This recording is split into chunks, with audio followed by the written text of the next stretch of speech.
So, we begin with a welcome from the love-struck groom. Now, I just wanted to say, thank you all for coming. Who would have thought that I, Robert Martin, would be marrying a glamorous showgirl, and that glamorous showgirl would be giving up a career on the stage for me, Robert Martin. Gosh, now if it weren't for Prohibition, I'd say let's raise a glass. Hear, hear. To Janet Vandergraaf, the most beautiful girl in the world. Absolutely not. Excuse me? And now, George says something that sets the whole convoluted plot in motion. The bride mustn't see the bride mustn't see the groom on the day of the wedding. It's bad luck.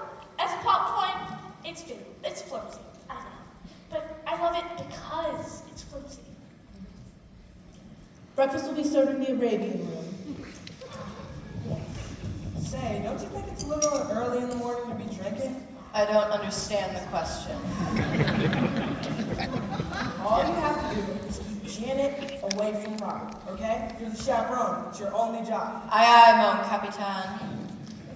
Oh, Robert, who's my little monkey? I'm your little monkey. With that, the bride and groom are whisked away, and we turn our attention to the B plot, which involves the producer. Mr. Feltzik. You ain't married and leaving show business. Mr. Feltzik. Doesn't she know I've got obligations? Mr. Feltzik. What is it, Kitty? I can be your leading lady. You said it yourself. I'm the assistant chorus. Kitty, for the last time, you ain't got what it takes. But I've been taking lessons. Singing, acting, and ballet. Ballet. And I'm pretty good at it too. Last week, I even auditioned for Swanee Lake. That's Swan Lake. Oh, no wonder I didn't call back. A little annotation. In real life, Kitty and Feltzik were sisters, Jacqueline and Sadie Adler. Jacqueline was the older of the two and made quite a career out of playing trouser roles. You know, when a woman plays a role traditionally played by a man. But Sadie's talent for playing dim-witted chorus girls came completely naturally. She was not the sharpest knife in the drawer, but she had a wonderful career on the stage. At the time, the theater was the only place where stupid people could earn a decent living. This was before television, of course.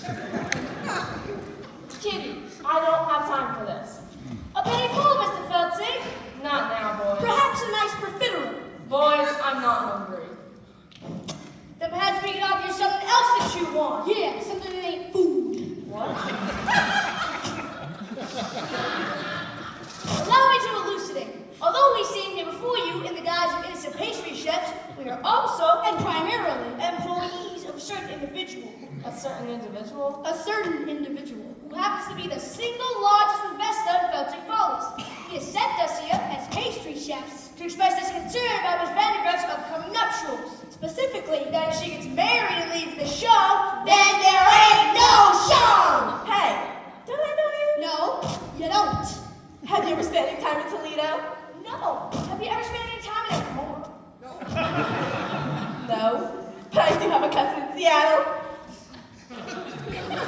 Kitty, boys, you tell your boss this way is never going to happen. You have my word. Oh, we'll take your word on it. But to go back on that word would be a recipe for disaster. To summarize, we hope we have made ourselves perfectly clear. One, no, you Miss Scotty are kidding me. I'm trying for much. You can drop the pastry shop routine. Last week and we're on the lamb.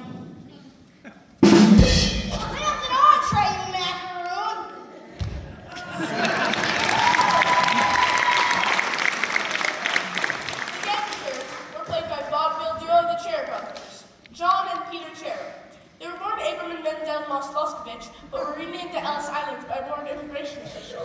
They represent an early example of the typical Broadway gangster, full of clever wordplay and stylized movements, but really, not all that intimidating. Unless you find dancers intimidating, which I do, but not for reasons that would be appropriate to this situation. We'll leave the matter in your hands, Mr. Feltzik. In the meantime, feel free to browse the dessert carousel. Try the Toledo surprise. It's the die for! They're gangsters. You think so? I remember now. They ran an old protection racket in my old neighborhood. If you didn't pay up by the end of the month, they'd give you a surprise. A surprise? A Toledo surprise. I've never heard of that. Right, because those who have heard of it are never heard from again. You know what I mean? Yeah. Because they're dead!